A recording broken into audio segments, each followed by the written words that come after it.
வணக்கம். புனர்வாழ்வு அளிக்கப்பட்ட தமிழ் விடுதலை புலி கட்சியின் தலைவர் கந்தசாமி இன்பராசா ஆகிய நான் இன்று ஒரு நேரலையில் வந்திருக்கின்றேன். இன்று நேரலைக்கு வந்த காரணம் என்னவென்றால், தற்போது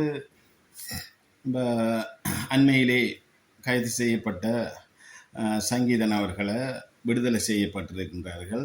அந்த விடுதலை செய்யப்பட்ட விடயம் தொடர்பாக இன்றைக்கு அவர் கைது செய்யப்பட்டதுக்கு பிறகு ஒரு இளைஞன் கிளிநொச்சியிலே ஒரு புரட்சிகரமான விடுதலை புலிகள் சம்பந்தமான மீண்டும் அந்த விடுதலை புலிகள் சம்பந்தமான உணர்வை தூண்டும் முகமாக இவர் பாட்டு படிச்சிருக்கிறார் என்று சொல்லி கலையிலே அந்த அடிப்படையிலே அவரை கைது செய்யப்பட்டிருக்கு. அதாவது பயங்கரவாத தடை சட்டத்துக்கு கீழே. இதுக்கு உலகெங்கும் வாழ்கின்ற உலகத் தமிழர்கள் அனைவரும் மட்டுமின்றி ஏனைய சமூகத்தினரும் குரல் கொடுத்திருந்தார்கள். ஏன் கனடாவிலே மேயரான இருந்த ஒருவர் கூட இந்த சங்கீதண்ட கைது சம்பந்தமாக குரல் கொடுத்திருந்தார், விடுதலை செய்யப்பட வேண்டும். இன்றைக்கு ஒரு பாடல் பாடியதுக்காக பயங்கரவாத தடை சட்டத்துக்கு கீழே கைது செய்ய முடியாதுன்ற விடயத்தையும் கனடாவில் இருக்கிற ஒரு மேயர் அவர்களும் குரல் கொடுத்திருந்தார். உலகெங்கும் வாழ்கின்ற தமிழ் மக்கள் அத்தனை பேரும் மட்டுமல்லாது சிங்கள மக்களும் குரல் கொடுத்திருந்தார்கள். இஸ்லாமிய மக்களும் குரல் கொடுத்திருந்தார்கள் விடுதலை சம்பந்தமாக. ஒன்றை நாங்கள் இதில் தெளிவாக புரிஞ்சு கொள்ளணும் என்னவென்றால், இன்றைக்கு அண்மையிலே ஒரு புரட்சிகரமான விடுதலை புலிகள் சம்பந்தமான உணர்வை தூண்டும் முகமாக கைது செய்யப்பட்ட சங்கீதன் அவர்கள பாடலும் சரி, இந்தியாவிலே கேரளாவிலே பிறந்த இலங்கை யாழ்ப்பாண ஒரு பெண்மணி தாயின் வயிற்றில் பிறந்த ஒரு பேர்டன் என்று சொல்லி ஒரு இளைஞன் அவர் ஒரு பாட்டை படிச்சிருந்தார். அதுலேயும் ஒரு விடுதலை புலிகள் சம்பந்தமாக உணர்வுபூர்வமாக அவர் அந்த பாட்டு படித்ததுக்கு இணங்க அப்போது அந்த இளைஞன் பாடிய பாட்டுக்காக இந்தியா கேரளாவிலே உண்மையில் இந்தியா அரசு மீண்டும் விடுதலை புலிகள் சம்பந்தமாக அவரை விடுதலை புலிகளை புகழ்ந்து பாடியதாக அவரை பலதரப்பட்ட விடயங்களில் கைது செய்து உள்ளுக்க போடணும் என்று இந்திய அரசு நினைச்சதுக்கு இணங்க, அல்லது அவரை கைது செய்து அவரை திரும்ப மன உளைச்சலுக்கு உள்ளாக்கப்பட்டு மீண்டும் அவர் இவ்வாறான பாடலில் அந்த இளைஞர் ஈடுபடக்கூடாதுன்றது அழுத்தத்தை கொடுக்கணும் என்றதில் இந்திய அரசு முன்னுதாரணமாக இந்தியா ஈடுபட்டது தமிழ்நாட்டிலே. அந்த அடிப்படையிலே அந்த பேர்டன் என்ற ஒரு இளைஞனை அந்த பாடலில் பல கஞ்சா கேஸில் அவரை உள்ள தள்ளி அவருக்கு மன அழுத்தத்தை கொடுத்திருந்தார்கள். பிறகு அவர் கழுத்தில் போட்டிருந்த ஒரு புலிப்பல், அதை உதாரணம் காட்டி இந்த புலிப்பல் எங்கே எப்படி பாருங்க. ஒரு புலிப்பல் ஒரு மனுஷர் அதாவது ஒரு நகையை போட்டு அந்த புலிப்பல்ல கழுத்தில் போடுற ஒரு ஸ்டைலுக்கு போடுற ஒரு இது புலிப்பல்ன்றது.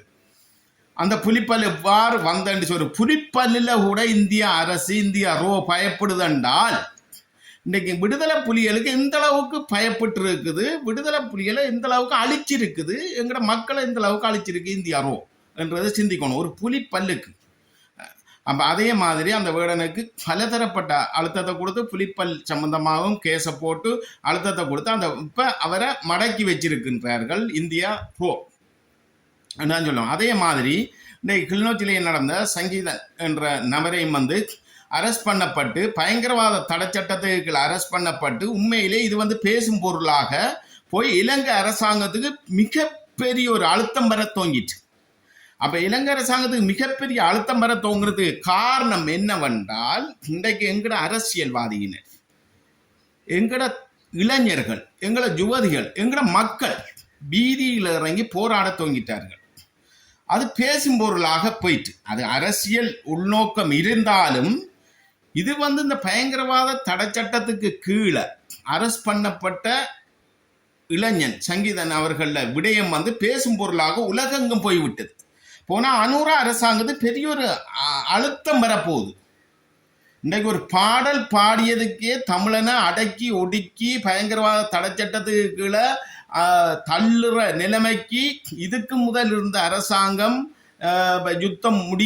யுத்தத்தை நிறைவு பெற்ற மஹிந்த ராஜபக்சவா இருக்கலாம், அதுக்கப்புறம் இருந்த நல்லாட்சி அரசாங்கம் ரணில் விக்ரமசிங்க, மைத்திரிபால சிறிசேனா அவர்கள் இருக்கலாம், அதுக்கு பிறகு இருந்த கோட்டபாயா இருக்கலாம். ஆனால் அவர்கள் இந்த அளவுக்கு அரெஸ்ட் பண்ணல. பயங்கரவாத தடை சட்டத்துக்குள்ள இவ்வளவு இவ்வாறான பாட்டு போயும் அரெஸ்ட் பண்ணல. ஆனா அந்த அனுர அரசாங்கம் வடமாநிலத்துல 5 ஆசனங்களை பெற்று தமிழ் மக்கள் புலம்பெயர்ந்த தேசத்துல வச்சிருக்கிற நம்பிக்கை அடிப்படையிலேயும் டயஸ்போரா அவர்கள் கோடிக்கணக்கில் காசை கொடுத்திருந்தார் அனுர அரசாங்கத்துக்கு. அதே மாதிரி இந்த என்ன பேர் கனடாவில் இருக்கிற அந்த பைத்தியகாரன் ஈழ நிசா அவன் வாயாலே சொல்றான், அவன் ஒரு சைக்கோ. அவன் என்னிடம் ஈழநிசானன்றவன் வந்து எங்கட வித்யா படுகொலை செய்யப்பட்ட புங்குடிதீவு, அவன் புங்குடிதீவில் பிறந்தன்னா சொல்றான். அவன் கூட சொல்லியிருக்கான் இளங்கவனுக்கும் எம்பிபி அரசாங்கம் வெல்றதுக்காக தான் பலதரப்பட்ட உதவி செய்தன்னு சொல்லி. அவன் ஈழநிசானன்ற ஒரு முட்டாள்.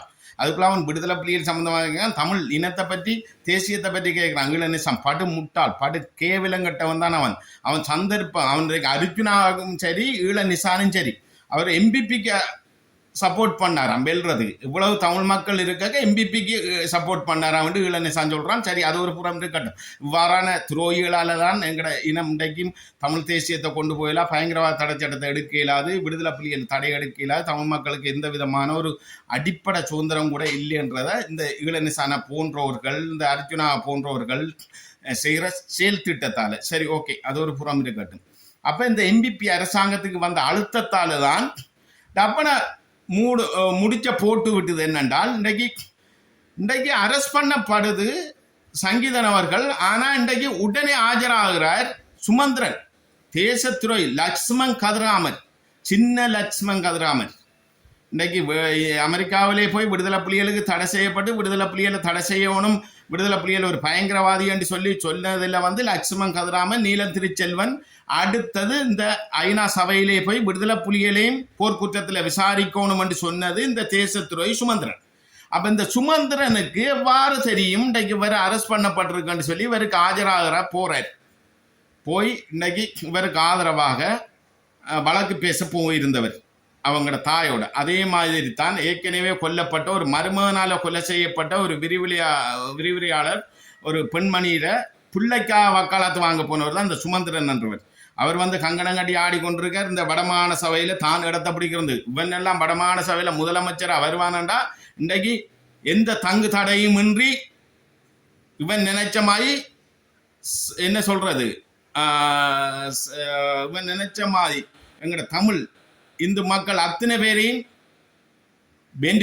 சமய வேறுபாட்டில் மத மாற்றத்தில் கொண்டு போயிடுவான். அவனோட மனைவி அப்படித்தான் செய்து கொண்டிருக்கிறான். கோடிக்கணக்கில் அந்த அவனோட மனைவிக்கு 2 லட்சம் 3 லட்சம் சம்பளம் வருது, செய்து கொண்டிருக்கான். வடமாகாணத்தில் அந்த ஒரு நிலைமைக்கு வந்துடும். இந்த சுமந்திரன் வடமாகாணத்தில் வருவானண்டா இன்றைக்கு சுமந்திரன் இன்றைக்கு வந்து அது மட்டும் இல்லை, இந்த விஷயத்தை நான் சொல்ல வரேன். திருக்கேஸ்வரம் கோயிலுக்குள்ள இந்த நிர்வாகத்துக்கு கூட தமிழரசு கட்சியில கோஆர்டினேட்டராக இருக்கிற குமார் இன்றைக்கு தமிழரசு கட்சிக்குள்ள இருக்கிற அதுல வந்து பிருந்தாவனத்தார் எம்பிபிக்கு கேட்டதாகும். அதுக்குள்ள இருக்கிற ஆக்கள் வந்து இன்றைக்கு ஒரு என்ன சொல்றோம் ஒரு அந்த சரியான ஊழல் மோசடி திருக்கேஸ்வர கோயிலுக்குள்ள நடக்குது. அந்த தகவலும் எனக்கு வந்திருக்குது. நிச்சயமாக விரிவாக்கமா நான் போடுவேன். என்ன காரணம் அதுக்குள்ள தமிழரசு கட்சியில அரசியல் நின்று வேலை செய்யுது. தமிழரசு கட்சிக்கு தலைமை தாங்குகின்றது இன்றைக்கு வரைக்கும் ஒரு தலைமை இல்லாம ஸ்ரீதரனா சுமந்திரனான்ற அடிப்படையில போய்கொண்டிருக்கு. ஸ்ரீதரன் ஒரு கட்சி, சுமந்திரன் ஒரு கட்சி. சுமந்திரன் வந்து எங்கட தமிழ் இனத்துக்கு கிறிஸ்தவ மக்களுக்கும் அதாவது எங்கட இந்து கலாச்சார கிறிஸ்தவ மக்களுக்கும் அதாவது கத்தோலிக்க கிறிஸ்தவ மக்களுக்கும் இந்து கலாச்சார மக்களுக்கும் வேறுபட்டால் தான் சுமந்திரன் வந்து ஒரு என்ன சொல்ற ஒரு பச்சொந்தி. அப்ப அவன் வந்து இன்றைக்கு ஒரு திருக்கேஸ்வர மலையாளத்துக்கு அவன் வந்து பூந்ததே வந்து என்னன்னா இந்த விடயத்தை சமாதானப்படுத்தி இந்த விடயத்துக்குள்ளால திருக்கேஸ்வர நிர்வாகத்தை தண்டை கொண்டளவு கொண்டு வரதுக்கு தான் கொண்டு வந்து அது சம்பந்தமாக நான் புறவு கதைக்கிறேன். அது ஒரு புறம் இருக்கட்டும். நான் ஒரு விஷயத்தை கதைக்க வந்தா விக்னேஸ்வரன் ஐயா மாதிரி ஏனைய அரசியல்வாதி மாதிரி ஒரு துண்டை மட்டும் கவிதை மாதிரி எழுதி வச்சுட்டு கதைச்சு கொண்டு போயிடலாம். எல்லா விஷயத்தையும் இதுக்குள்ள போட்டு தான் கதைக்கணும். அந்த அடிப்படையில் இருக்கட்டும். அப்ப இந்த சங்கீதன் அவர்களை விடுதலை செய்ய இளங்குமரன் என்றவர் வந்து அவர் தான் கதாநாயகன் மாதிரி இன்றைக்கு எம்பிபி அரசாங்கம் தான் விடுதலை செய்த மாதிரி சட்டம் அதிபர் தீர்ப்பு கொடுத்து தீர்க்க தரிசனமான ஒரு முடிவு எடுத்து இன்றைக்கு பயங்கரவாத தடை சட்டத்துக்கு கீழே அவர் இல்லாம அவரை பிணையில விடுதலை செய்கிற அளவுக்கு சட்டம் அதிபர் கொடுத்த ஒரு அடியில தான் அவரை விடுதலை செய்த மாதிரி இளங்குமரனும் இந்த அரசாங்கம் சொல்லி கொண்டு இருக்குது. உண்மை அது இல்லை. அரசாங்கத்துக்கு கொடுத்த அழுத்தம் எங்கட மக்கள் வீதியில் இறங்கி போராடி இன்றைக்கு முழு அரசியல்வாதி மாறும் போராடி இன்றைக்கு உலக நாடு வரைக்கும் இந்த பிரச்சனையை கொண்டு போனதுக்கு பிறகு அரசாங்கம் பயத்துல தான் விடுதலை செய்தது. அரசாங்கம் பயத்தில் தான் இந்த பயங்கரவாத தடை சட்டத்திலிருந்து இந்த சங்கீதன் அவர்களை விடுதலை செய்ய வந்தது என்னென்றா இது வந்து பேசும் பொருளாக போயிட்டு என்று ஒரு விடயம். இன்றைக்கு எம்பிபி அரசாங்கம் வந்து விடுதலை புலிகள் சம்பந்தமான பாட்டு, தேசிய தலைவர் அம்மாட விடயம், வல்வடித்துறை சம்பந்தமான பாட்டு, தேசிய தலைவருக்கு சிலை வைக்கிறது சம்பந்தமாக சொல்லித்தான் இன்றைக்கு எம்பிபி வடமாநிலத்தில் வெண்டது. இன்றைக்கு அந்த அடிப்படையில் இன்றைக்கு என்ன பேர் அவர் கடத்தொழில் அமைச்சர் சந்திரசேகரம் ஆறு எங்களோட போராட்டத்துக்கும் சந்திரசேகரத்துக்கும் என்ன சம்பந்தம்? வடமாநிலத்தை ஆளக்கூடிய கடல் தொழில் அமைச்சராக இருக்கக்கூடிய அளவுக்கு என்ன தகுதி இருக்கு அவருக்கு? எங்களோட போராட்டத்துக்கு எங்களோட விடுதலைக்கு என்ன சம்பந்தம்?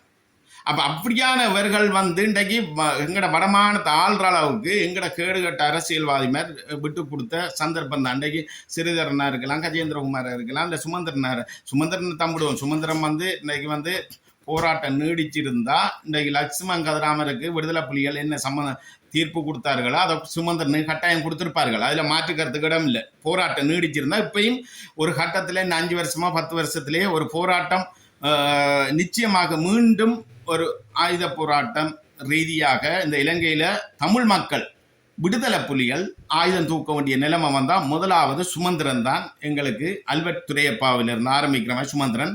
அடுத்தது ஏனே இந்த கத்தி கொண்டிருக்கிற தவறுகள் நடக்கும். அது அப்படி ஒன்று நான் இல்லாமல் போனாலும், நான் இருந்து செத்து போனாலும் அடுத்த கட்டம் விடுதலை புலிகள் மீள் உருவாக்கத்துக்கு வந்தால் சுமந்திரன்ல இருந்து ஆரம்பிப்பாங்க. அதில் மாற்றுக்கிறதுக்கு இடமில்லை. இது சுவர். ஆனால் சுமந்திரனுக்கு பின்னால் நிற்கிற தமிழரசு கட்சி வேட்பாளர்கள் வடக்கு கிழக்கில் இருக்கிற அத்தனை பேரும் புலியோண்டு உரிமை கொண்டு இருந்தீங்கன்னா உங்களுக்கு செருப்படி நடக்கும்.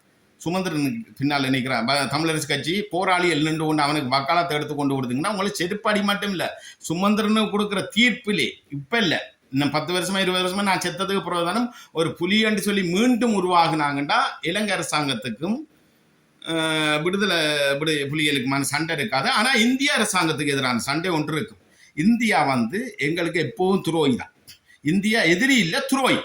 ஏன்னா இந்தியா தான் இன்றைக்கு எங்களோட தமிழ் மக்களில் விடுதலை புலிகளில் தடையும் இந்த பயங்கரவாத சட்டமும் நீடிக்கிறதுக்கு காரணம் இந்தியா. அது ஒரு புறம் இருக்கட்டும்.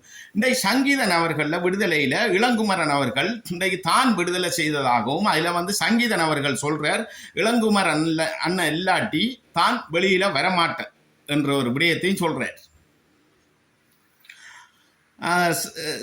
சங்கீதன் அவர்கள் சொல்றார் என்றால் இளங்குமரன் அண்ணா இல்லாட்டி தான் வெளியில வரமாட்டேன். சங்கீதன் அவர்களுக்கு நாங்கள் சொல்லிக்கொள்றோம், புலிகளாகிய நாங்கள், போராளிகளாகிய நாங்கள், இளங்குமரன் அண்ணா வந்ததே அரசியல் நோக்கத்தோட மாகாண சபைக்கு எம்பிபி அரசாங்கத்தை வடக்கில் வெளில வைக்கிறதுக்கு தான் இளங்குமரன். அதுக்குள்ள தலை நுழைஞ்சவர். இதுவரைக்கும் அரசியல் கைதிர விடுதலைக்கு இந்த எம்பிபி அரசாங்கம் ஒன்றும் புடுங்க இல்லை. இன்னைக்கு காணா போனாக்கள் விவகாரத்தில் ஒரு முடிவும் எடுக்கல இந்த எம்பிபி. ஆனால் 5 ஆசனத்தை பெற்றுக்கொண்டார்கள். அதான் உண்மை. வடக்குல மட்டும்.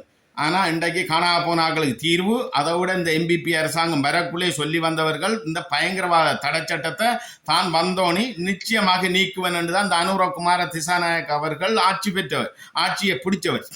ஆனால் இன்றைக்கு வந்து இவர அந்த பயங்கரவாத தடை சட்டம் 1979ஆம் ஆண்டு வசியாம்புள்ளையே முருங்கல்ல வச்சு விடுதலை புலிகளால் போடப்பட்டதுக்கு பிறகு இந்த பயங்கரவாத தடை சட்டம் ஜே.ஆர். ஜெயவர்தனாவால் கொண்டு வரப்பட்டது. அதில் சுமாசுரன் அவர்கள் உரிமை கூறியிருந்தார்கள், நாங்கள் தான் வசியாம்பிள்ளையை கொண்டதுன்னு சொல்லி கொலை செய்தது. அப்போ அதுக்கு வசியாம்பிள்ன்ற ஒரு இராணுவ புலனாய்வாளர், போலீஸ் புலனாய்வாளர் இன்றைக்கு வந்து அதாவது வந்து எங்களோட தமிழ கர்ணா புள்ளியான் டக்ளஸ் மாய் தான் வசியாம்பிள்ளை 79ஆம் ஆண்டு காலப்பகுதியில் ஒவ்வொரு தமிழனும் தான் இன்றைக்கு எங்களோட இனத்தை காட்டி கொடுக்கறதுக்கு காரணமாக இருந்தவர்கள் அத்தனை பேரும். அப்போ வசியாம்பிள்ளையை 79ஆம் ஆண்டு கொலை செய்ததுக்கு பிறகு தான் ஜே.ஆர். ஜெயவர்தனாவால் பயங்கரவாத தடை சட்டம் கொண்டு வரப்பட்டு இன்றைக்கு 47 வருஷங்கள் ஆகி இன்றைக்கு வரைக்கும் பயங்கரவாத தடை சட்டம் நீக்கல. ஒன்று நான் சொல்லிக்கொள்ள விரும்புகிறேன், தம்பி சங்கீதன் அவர்களே, உனக்கு மிகப்பெரிய ஒரு பிரெயின் பாஸ் பண்ணினா அரசாங்கம், அதுக்கு நாங்கள் ஒன்றும் செய்யலாம். இன்றைக்கு எங்களோட மக்களும் இந்த அரசியல்வாதியினரும் வீதியில் இறங்கி போராடாட்டி இந்த எம்பிபி அரசாங்கம் ஒன்றை விட்டுருக்காது. இளங்குமரன் ஐயா கூட உண்ட காலடிக்கு வந்திருக்க மாட்டார், விளங்கிட்டா. அப்போ இதை வந்து மாற்றி அமைச்சது எப்படி என்ற அரசாங்கம் இந்த அரசியல்வாதி மாறம் மக்கள கருத்துக்கு விடாமல் இந்த எம்பிபி ஊடாக இளங்குமரன் என்ன பேர் கடத்தொழில் அமைச்சர் ராமச்சந்திரன் ஊடாக விட்டால் எம்பிபிக்கு ஆதரவு கிடைக்கும் என்றுதான் அவர் வந்து தலையிட்டது. இது அரசாங்கம் போடுற நாடகம். இப்போ இதில் நீங்கள் தெளிவாக இருக்கணும் தம்பி சங்கீதன். நீ ஒன்று யோசிக்கணும். நீ வந்து என்ன சின்ன பிள்ளை, நீ வந்து அதுக்காக நீ அரசியல், நீ ஒரு பாடகர், நீ ஒரு என்ன சொல்ற, நீ பாட்டு தான் படிச்சிருக்கிறாய். அதுக்காக எங்களுக்காக போராட்டத்துக்கு வந்து கையை இழந்து கால் இழந்து ரத்தம் சிந்தி போராடையும் இல்லை. உன்னுடைய ஃபேமிலியில் யார் போராடினாங்கன்னு எங்களுக்கு தெரியாது. ஆனால் அரசியல் விடயத்தில் யாருக்காவது ஆதரவாக நீ இறங்கினால் உனக்கு மக்கள் மத்தியில் செருப்படி விழும். நீ பாட்டை படித்து மக்கள் மத்தியில் நீ ஒரு உழைப்பு வருமானத்தை தேடி கொண்டு போ. யூடியூப்லேயோ டிக்டாக்லேயோ இல்லை போட்டுலேயோ மக்களுக்கோ இல்லை ஒரு புரட்சிகரமான ஒரு விடயத்தை கொண்டு போ. ஆனால் அரசியல் ரீதியாக அந்த அர்ஜுனா மாதிரி நீ இறங்க வழிக்கிட்டா உனக்கு செருப்படி தான் விழும் மக்கள் மத்தியில். அது ஸ்டால். அதை மட்டும் நீ இளங்குமரனுக்கு மக்களை வாங்கக்கூடாது, தமிழ் அரசியல்வாதி மாதிரிக்கும் நீ இறங்கக்கூடாது. நீ வந்து இந்த வாய்ஸ் இருக்கிற மாதிரி பாடகரண்டா வெளிநாட்டுக்கு போ, அங்கே போ, இங்கே போ, காசை சம்பாரி பாட்டை படித்து மக்கள் மத்தியில் ஒரு எழுச்சியை கொண்டு வந்து நீ உன்னுடைய வருமானத்தை தேடி கொண்டு போ. வாய்ஸனுக்கு சொல்லிக்கொள்ளுற விடயம், வாய்ஸனில் சங்கீதன் அவர்களுக்கு சொல்லிக்கொள்கிற விடயம் என்ற புலிகளாகிய நாங்கள் இன்றைக்கு ஒரு 1979 முருங்கல்ல வச்சு பஸ் ஆம்புலேயே விடுதலை புலிகள் கொலை செய்தது பிறகு உமாவசரம் உரிமை கூறினதுக்கு பிறகு தான் ஜிஆர்ஜியவத்தினாவில் பயங்கரவாத தடை சட்டம் கொண்டு வரப்படுது. ஆனால் ஆயுத போராட்ட ரீதியாக தான் இந்த பயங்கரவாத தடை சட்டம் கொண்டு வருது. ஆனால் என்னென்னு இந்த பாட்டு படித்ததுக்கு பயங்கரவாத தடை சட்டத்தை கொண்டு வராங்க. அப்போ இவங்களுடைய அரசாங்கத்தோட நோக்கம் என்ன? இன்றைக்கு ஏற்கனவே இருந்த அரசாங்கம் இவ்வாறு செய்யலை. அப்போ இன்றைக்கு தமிழ் மக்களில் வாக்கால முழுப்பூர்வமாக எம்பிபி அரசாங்கம் எடுத்து டயஸ்போராட காசையும் வச்சுக்கொண்டு இன்றைக்கு வந்த அரசாங்கம் தான் இன்றைக்கு வந்து ஒரு பாட்டு படித்ததுக்காக ஒரு பயங்கரவாத தடை சட்டத்தை இப்போ கொண்டு வந்து ஒரு இளைஞனை அரெஸ்ட் பண்ணியிருக்குது. அரெஸ்ட் பண்ணி இன்றைக்கு அரசாங்கமே தாங்களே விட்டதாக ஒரு நல் மதிப்பு எடுக்கிறதுக்காக தாங்கள் முடிவெடுத்து விட்டதாக விட்டுருக்கு. சரி, நாங்கள் இப்போ சொல்லிக்கொள்கிற விடயம்னா ஒட்டுமொத்தமாக நாங்கள் சொல்லிக்கொள்கிற விடயம் விடுதலை புலிகளாகிய போராளிகளாகிய நாங்கள் சொல்லிக்கொள்ள புனர்வாழ்வளிக்கப்பட்ட விடுதலை புலிகள் கட்சியாகிய நாங்கள் சொல்லிக்கொள்ள வர்ற விடயம் என்னவென்றால், அதாவது எங்களோட நோக்கம் இன்றைக்கு கைது செய்யப்பட்ட சங்கீதனை விடுதலை செய்கிற நோக்கம் இல்லை. ஒட்டுமொத்தமாக இந்த பயங்கரவாத தடை சட்டத்தை நீக்க சொல்லி தான் போராடி இருக்கணும் இந்த அரசியல்வாதி மாதிரி எங்களோட மக்கள். ஆனால் இன்றைக்கு வரைக்கும் 47 வருஷங்கள் கடந்து இன்றைக்கு வரைக்கும் இந்த அரசியல்வாதி மாதிரி எங்களோட தமிழ் அரசியல்வாதி மாதிரி யாருமே இந்த பயங்கரவாத தடை சட்டத்தை நீக்க சொல்லியும் போராடலை, விடுதலை புலிகளை தடை எடுக்க சொல்லியும் போராடலை. அப்போ இதுதானே எங்களுக்கு பிரச்சனை. இப்போ இன்றைக்கு ஒரு சாதாரணமான சங்கீதனுக்கு இன்றைக்கு அவர் ஒரு பாட்டு படித்தபடியாக அவர் இன்றைக்கு பேசும் பொருளாக்கி அரசியலாக்கி நீங்கள் தமிழ் அரசியல்வாதி மாதிரி மாநசபையை கைப்பற்ற போகிறீங்க என்ற ஒரு நோக்கத்தை நீங்கள் முன்னெடுக்க எம்பிபி அரசாங்கம் பார்த்தது தமிழ் அரசியல்வாதி மாதிரிக்கு சந்தர்ப்பம் கொடுக்காம டப்பனை நாங்களே விட்ட மாதிரி விடுதலை செய்து விட்டு தாங்கள் நல்ல பேரை வெளிநாட்டிலேருந்து அழுத்தம் பெற முதல் தாங்கள் விட்டு நல்ல பேரை எடுத்திருக்கணும். இது வந்து ஒரு சாதாரணமான இன்றைக்கு இப்போ போராட்டத்திலிருந்து இன்றைக்கு வரைக்கும் 30 வருஷம் கடந்து இன்றைக்கு அரசியல் கைதிகளாக இருக்கா, அவங்கள விடுதலை செய்தால் நாங்கள் வாழ்த்துறோம் போற்றுறோம். இது ஒரு இளைஞர் பாட்டு படித்த விஷயம். அது வந்து இன்றைக்கு இல்லாட்டி நாளைக்கு விடத்தான் போகிறான். அவர் வந்து இன்றைக்கு தியாகியும் இல்லை போராளியும் இல்லை, அது இந்த சங்கீதன் என்றவர். ஆனால் இன்றைக்கு வரைக்கும் விடுதலை புலிகளை தடையெடுக்கிறதுக்கு இந்த அரசியல்வாதி மாதிரி குரல் கொடுக்காம இருக்கிறதுக்கு காரணம் என்ன? சரி, நாங்கள் அரசாங்கத்திட்ட ஒரு விடயத்தை கேட்குறோம். இந்த பயங்கரவாத தடை சட்டம் 1979 இன்றைக்கு வரைக்கும் இருக்குது. ஆனால் இன்றைக்கு வந்து இந்த பயங்கரவாத தடை சட்டம் யாருக்கு பாயணும்? தனி தமிழருக்கு, இளைஞருக்கும், விடுதலை புலிகளுக்கும் மட்டும்தான். இன்றைக்கு ஆரம்பத்தில் வந்து அடைக்கல என்ன இபிடிபி டக்ளஸ் தேவானந்தாவா பயங்கரவாத தடை சட்டத்துக்குள்ள நீ பாவிக்கலையா? ஆயுத குழுவாக மக்களை சுடுறதுக்கு பாவிக்கலையா இந்த அரசாங்கம்? மாணிக்கதாசனை பாவிக்கலையா? சுரேஷ் பிரேமச்சந்திரையே பாவிக்கலையா இந்த அரசாங்கம்? எங்களோட மக்களை சுட்டு அழிக்கிறதுக்கு ஆயுத குழுவா பாவிக்கலையா? இல்லை செல்வம் அடைக்கலனா ஆயுத குழுவா பாவிக்கலையா இந்த அரசாங்கம்? இன்றைக்கு வந்து என் கருணாவை பாவிக்கலையா, புள்ளியான பாவிக்கலையா அந்த அரசாங்கம்? ஏன் இவங்களுக்கு பயங்கரவாத தடை சட்டம் இன்றைக்கு அவங்கள மீது பாயல்ல? இன்றைக்கு கிட்டத்தட்ட 6000 தமிழ் மக்களுக்கிட்ட இந்த இத்தனை வருஷ போராட்டத்திலையும் பிரமதாச காலத்திலேருந்து இறுதி யுத்தம் முடியும் வரைக்கும் 2009 முடியும் வரைக்கும் டக்ளஸ் தேவானந்தா இபிடிபியால் 6000 மேற்பட்ட பொதுமக்களை கொலை செய்யப்பட்டிருக்கு. 600 சொச்ச விடுதலை புலிகள் ஆதரவாளர்களையும் போராளிகளையும் கொலை செய்யப்பட்டிருக்கு இந்த டக்ளஸ் தேவானந்தால ஆயுத குழுவால். இதே வேலையே இந்தியா ராணுவம் இருக்க இந்த மண்டையாங்குழு சுரேஷ் பிரேமச்சந்திர கூட செய்திருக்கு. அப்ப ஏன் அவங்களுக்கு பயங்கரவாத தடை சட்டம் பாயல? இந்த கருணா புள்ளியா பிரிஞ்சதுக்கு பிறகு எத்தனாயிரம் பேர் தமிழ் மக்கள் கடத்தப்பட்டிருக்கின்றார்கள், கொலை செய்யப்பட்டிருக்கின்றார்கள், கற்பழிக்கப்பட்டிருக்கின்றார்கள், கொள்ளையடிக்கப்பட்டிருக்கின்றது. தமிழ் மக்கள் வீடு கடைகள் எல்லாம் கொள்ளையடிக்கப்பட்டிருக்கு கருணா புள்ளியான் மாறினது பிறகு. ஏன் அவங்கள் மீது இந்த பயங்கரவாத தடை சட்டம் பாயல? அதைத்தான் இன்றைக்கு இந்த விடுதலை போராட்டத்துக்கு ஆயுதம் கொள்வனவு செய்து அவ்வளவு ஆயுதம் விடுதலை புலிகளுக்கு அனுப்பப்பட்ட KP பத்மநாபாவை ஏன் இன்றைக்கு வரைக்கும் அரெஸ்ட் பண்ணல பயங்கரவாத தடை சட்டத்துக்குள்ள? இந்த KP பத்மநாதன் அவர்களை இன்றைக்கு இந்தியா ராஜீவ்காந்திர கொலையில கூட KP பத்மநாதனுக்கு கேஸ் இருக்கு. ஏன் இந்தியா அடுத்து விசாரிக்கல? ஏன் இலங்கை அரசாங்கம் விசாரிக்கல? இந்த KP பத்மநாதன் தான் இன்றைக்கு இத்தனைய கப்பல் கொள்வனவு செய்து இத்தனாயிரம் ஆயுதத்தை விடுதலை புலிகளுக்கு வெளிநாடு வழியே போய் ஆயுதம் அனுப்பினது. இன்றைக்கு ஒரு ஆயுதம் அனுப்பி போராட்டத்தை ஊக்குவிச்ச ஒரு முக்கிய ஒரு தளபதியா இருந்த KPயை நீங்க இன்றைக்கு பாதுகாக்கிறீங்க. இலங்கை அரசாங்கமும் இந்திய அரசாங்கமும் சாதாரணமான ஒரு புரட்சிகரமான ஒரு எழுச்சி பாடல் பாடிய ஒரு சங்கீதனை அரெஸ்ட் பண்றீங்க பயங்கரவாத தடை சட்டத்துக்கு. அப்ப இது எந்த விதத்துல நியாயம்? இது எந்த விதத்துல நியாயம் என்று நாங்க சொல்லப்படுது? இன்றைக்கு வரைக்கும் KP பத்மநாபன் மீது எந்த விதமான பயங்கரவாத தடை சட்டமும் பாயல. இன்றைக்கு MPP அரசாங்கம் அனுரகுமார மைந்தா குடும்பத்தை தவிர இலக்கு வச்ச மைந்தா குடும்பத்தை தவிர வேறு ஆக்கள் மீது எந்த பேர் மீதும் பயன்படுத்தல. பயம், அனுரைக்கு பயம். என்ன காரணம்டா KP பத்மநாதன் மீது பயங்கரவாத தடை சட்டம் பயன்படுத்த இயலாது, கருணா மீது பயங்கரவாத தடை சட்டம் பயன்படுத்த இயலாது, சுரேஷ் பிரேமச்சந்திர மீது பயங்கரவாத தடை சட்டத்தை பயன்படுத்த இயலாது. EPRல இருந்த கால பகுதியில் எத்தனை தமிழ் மக்கள் சிங்கள மக்களை கொலை செய்யப்பட்டதுன்னு சொல்லி டக்ளஸ் தேவானந்தாவை பயன்படுத்த இயலாது பயங்கரவாத தடை சட்டத்துக்குள்ள. ஆனால் ஒன்று மைந்தா குடும்பம் மட்டும்தான் இனி ஆட்சிக்கு வரக்கூடாது, சிங்கள தலைமைகளை மட்டும் பழி வாங்கி. அது எங்களுக்கு உப்பு திண்டவன் தண்ணி குடிக்கத்தான் வேணும். மைந்தாவும் எங்களுக்கு கொம்பன் இல்லை. மைந்தா செய்த விஷயத்துக்கு மைந்தா குடும்பம் அழிஞ்சு போகணும். ஏன்னா அரச நந்தர்பம் தெய்வம் நின்று கொள்ளும். நான் 2018 எலெக்ஷன்லேயே நான் சொல்லியிருக்கிறேன், மைந்தா குடும்பம் அழிஞ்சு போகும், அதுல மாற்றுக்கிறதுக்கு இல்லை. ஆனா அந்த மைந்தா குடும்பத்தை மட்டும் இலக்கு வச்சு மைந்தா குடும்பத்தோட இருந்து செயல்பட்டாக்களை இன்னைக்கு அனூர் அரசாங்கம் பழி வாங்குதுன்னா ஏன் கருணாவை தூக்கல? ஏன் டக்ளஸை தூக்கல? அப்ப உங்கள் மீது பயங்கரவாத தடை சட்டம் உங்கள்கிட்ட இருந்த ஆயுதம் இல்லாம எங்க இப்ப இன்னைக்கு என்ன பேர் கிழக்கு மாநிலத்துல ஆயுத குழு ரஞ்சன் விஜயரத்னா இருக்க பிரமதாச காலத்துல இருக்க இன்றைக்கு எத்தனையோ கொலைகள் நடந்து கொக்கட்டி சொல்ல வேணுமா, மதுரமனை வேணுமா, பந்தாரமலை படுகொலை வேணுமா? அப்போ இவ்வளவு STFோட சேர்ந்து பிரமதாசா காலத்தில் இந்த முஸ்லீம் ஊர்ஆள் படையினர் தான் செய்திருந்தார்கள். அதுக்கு தலைமை தாங்கினவர்களே இன்றைக்கு வரைக்கும் கைது செய்யலை. இந்த பயங்கரவாத தடை சட்டம் அவங்க மீது பாயல. நான் கேட்குறேன். அப்போ இது திட்டம் போட்டு விடுதலை புலிகள் மீதும் விடுதலை புலிகள் சம்பந்தமாக இந்த வடக்கில் இருக்கிற இளைஞர்களும் தலை தூக்கக்கூடாதுன்றதுல இந்திய அரசு இந்தியா தூதரகம் போட்டு கொடுக்குற திட்டத்தை இலங்கை அரசாங்கம் நிறைவேற்றுது.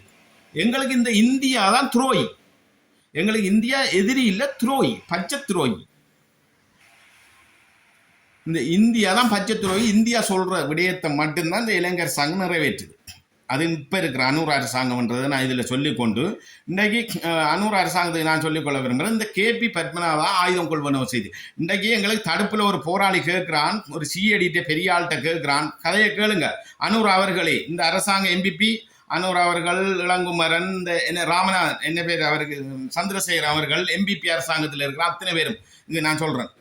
தடுப்பில் புனர்வாழ்வில் 2010 நாங்கள் போராளியாக இருக்க ஒரு சாதாரண போராளி கேட்குறான், என்ன நான் 3 மாதம் இயக்கத்துல இருந்து என்ன கொண்டு தடுப்புல போட்டிருக்குது. இவ்வளவுக்கு தலைவருக்கு வலது கையா இருந்து இடது கையா இருந்த இவ்வளவு சண்டையை செய்த கருணாக்கையும் புனர்வாழ்வு கொடுக்கல. இந்த KP பத்மநாதன் அவர்கள் வெளிநாட்டிலிருந்து இவ்வளவு ஆயுதம் கொள்வனவு செய்து கப்பல் ஆயுதம் அனுப்பின KP பத்மநாதன் அவர்களுக்கு ஏன் புனர்வாழ்வு கொடுக்கல? அவங்களுக்கு மினிஸ்டர் பதவியும் பாதுகாப்பும் வேண்டா, எங்களுக்கு 3 மாதம் இருந்த எங்களுக்கா துப்பாக்கி தூக்கி சுட தெரியாத எங்களுக்கா புனர்வாழ்வு என்று ஒரு போராளி கேட்கிறான். கேட்ட உடனே அந்த சிஐடி போய் சிஐடி தான் கேட்டவன், ஒரு கட்ட பொடியன் மல்லாய் பொடியன், எனக்கு பேர் நான் மறந்துட்டு.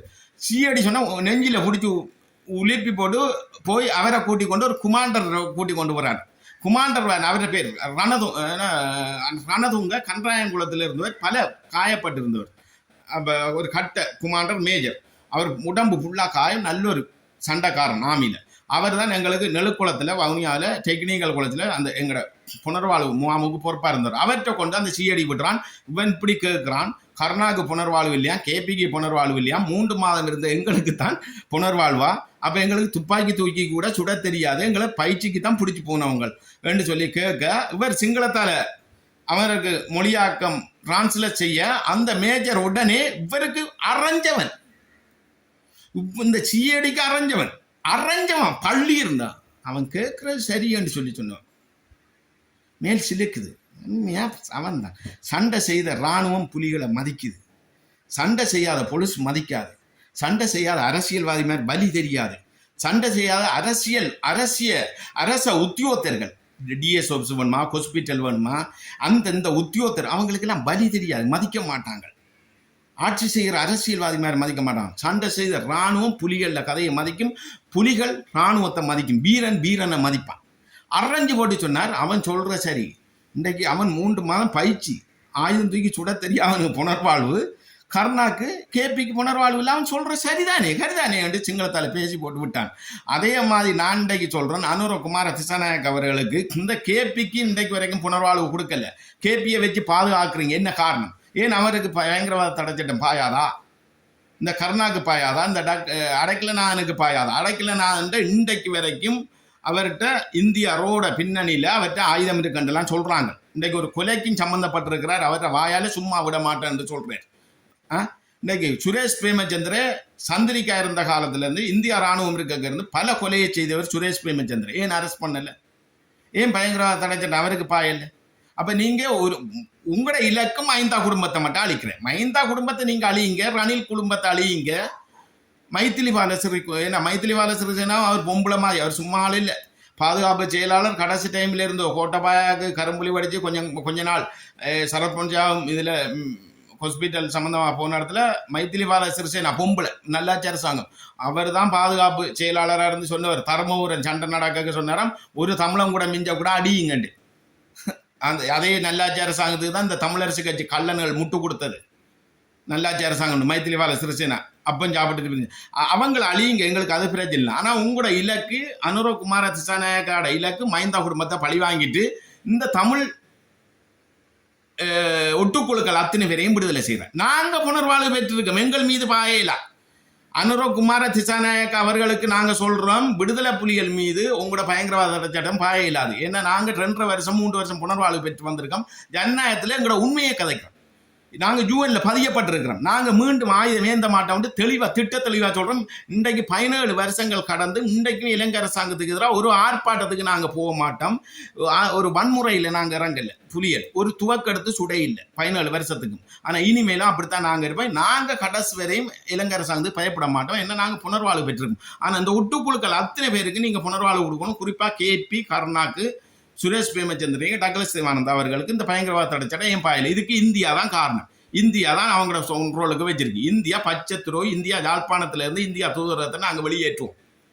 இந்தியா தூதரகத்துக்கு எதிராக நாங்கள் இனி ஆர்ப்பாட்டம் செய்யணும். இந்த சங்கீதன் அவர்களை உங்களுக்கு சொல்லிக்கொள்ள விரும்புகிறேன். நான் என்னென்னா, நிச்சயமாக நீங்கள் இளங்குமரனுக்கு எம்பிபி அரசாங்கத்துக்கு ஆதரவாக இனி நீங்கள் கதைச்சிங்களா இருந்தால் இது ஒரு நாடகம், அவங்க போட்ட திட்டம். இது உலக நாடு முழுக்க இலங்கை அரசாங்கத்துக்கு இந்த எம்பிபி அரசாங்கத்துக்கு அழுத்தம் பார வழியாத்தான் எம்பிபி இளங்குமரனை வச்சு ஏதோ தான் வந்து தலையிட்டு விட்டதாக இருக்குது. ஆனால் இன்றைக்கு வீதியில் இறங்கிங்கிற மக்கள் அரசியல்வாதி மாதிரி போராடாட்டி உலகெங்கும் குரல் கொடுக்காட்டி இன்றைக்கு எம்பிபி அரசாங்கம் இன்னும் கொண்டா 1 வருஷம் விசாரணை இல்லாமல் 2 வருஷம் போட்டிருப்பாங்க பயங்கரவாத தடைச்சட்டத்துக்கு. சங்கீதன் அவர்களை புரிஞ்சுவாள். அழுத்தத்தால் தான் உங்கள் விட்டவங்க. நீ பயந்து போய் நீ இளங்குமரன் அண்ணாண்டு நீ நின்றேன்னா உனக்கு செருப்பால் அடிக்கும் மக்கள். சங்கீதன் அவர்களுக்கு நான் சொல்கிறேன், சொல்லிக்கொண்டு நீ உன்னை பாட்டப்படி நீ உழைச்சி கொண்டு போ. நீங்கள் நீ போராடையும் இல்லை, ரத்தஞ்சிந்தையும் இல்லை. நீ எங்களை விடுதலைக்காக இனிமேல் ஆயுதம் தூக்கி போகிற ஆளும் இல்லை. இனிமேல் ஆயுத போராட்டம் எங்களை மக்களுக்கு வரப்போகிறதும் இல்லை. அரசாங்கம் அனுரகுமார திசாநாயக் அவர்களை இதில் கரிசரணை எடுத்து இந்த ஆயுத குழுக்கள் அத்தனை பேருக்கும் உங்களோட பயங்கரவாத தடைச்சட்டத்தை பயன்படுத்தி அவங்கள அரெஸ்ட் பண்ணணும் மட்டும் சொல்லி கேட்டுக்கொண்டு இதிலிருந்து விடைபெறுகிறேன். நன்றி, வணக்கம்.